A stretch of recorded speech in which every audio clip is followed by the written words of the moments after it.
राम राम। जैसा कि मैंने पिछले प्रसंग में बताया कि जनक जी अपने समाज के साथ चित्रकूट पर पधार चुके हैं। जनक जी की धर्मपत्नी सुनैना माता कौशल्या से मिलती हैं और उनसे अवधेश के बारे में दुख प्रकट करती हैं। मां सुमित्रा कहती हैं कि महारानी सुनैना, हम तो आपको मुक्त दिखलाने के काबिल भी नहीं रहे। आपने अपनी पुत्री का विवाह हमारे यहां किया और हमने आपकी पुत्री की क्या दशा कर दी। महारानी सुनैना कहती, आप किसी प्रकार की चिंता मत करें। हमें तो शुरू से ही ज्योतिषियों ने सीता का हाथ देखकर उसका भविष्य बता दिया था कि वो वन में गमन अवश्य करेगी। मां कौशल्या कहती, आप धन्य हैं। मां कौशल्या कहती है कि महाराज जनक आए हैं, कल प्रातः सभा बैठेगी, उसमें अयोध्या की गद्दी का निर्णय होगा।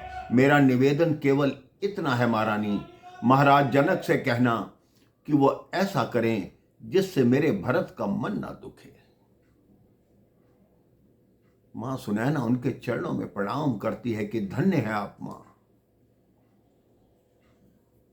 अपने सौतेले पुत्र का मन ना दुखे, चाहे आपका पुत्र दुख में रहे। मैं आपके मातृत्व को, आपके बड़प्पन को प्रणाम करती हूं।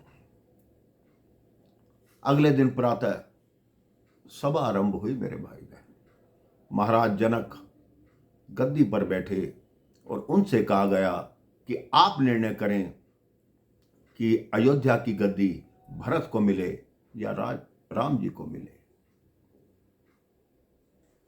महाराज जनक कहते हैं, भरत, पहले तुम अपना वक्तव्य बताओ कि तुम क्या कहना चाहते हो। भरत जी मन ही मन सोचते हैं कि जिसकी आज्ञा से चंद्र और सूर्य चलते हैं, मैं उनको कैसे कोई आज्ञा दे सकता हूं। भरत जी अपने मन ही मन कहते हैं, कुछ तो बोलो, बुलवाते तो आप हो, मैं तो केवल माध्यम हूं। कहते, मैं चाहता हूं जिसमें मेरे भैया की मंजूरी है, मुझे वो स्वीकार है।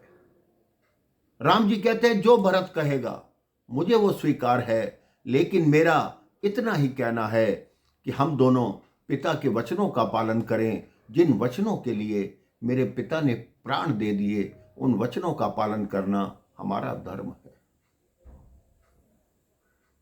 दोनों अपनी अपनी बातें रखते हैं। महाराज जनक कहते हैं, तुम दोनों धन्य हो।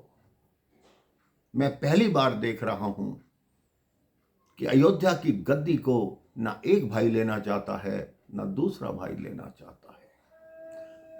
हालांकि भरत का तर्क मजबूत है।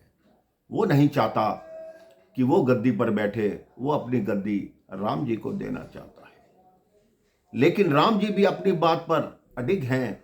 सत्य है कि जिन वचनों के लिए उनके पिता ने प्राणों का बलिदान किया, उन वचनों को निभाना उनका धर्म है।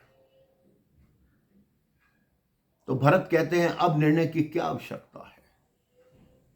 अपना निर्णय भैया ने बता ही दिया। मुझे अच्छे से ज्ञात हो गया कि वो लौटेंगे नहीं और मुझे ही जाकर अयोध्या में रहना पड़ेगा।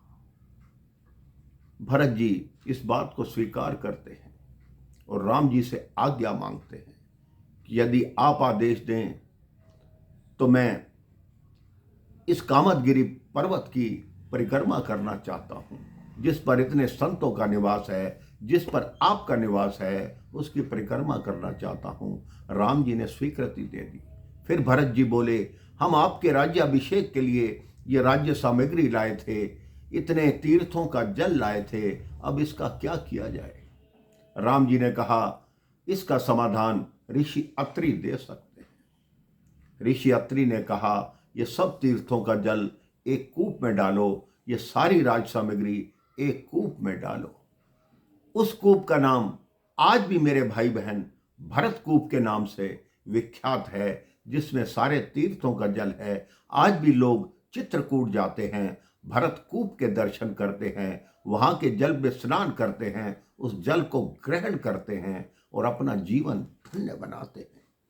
इसके पश्चात भरत जी ने कैसे परिक्रमा की, क्या क्या हुआ, मैं आपको अगले प्रसंग में बताऊंगा। राम राम, जय श्री राम।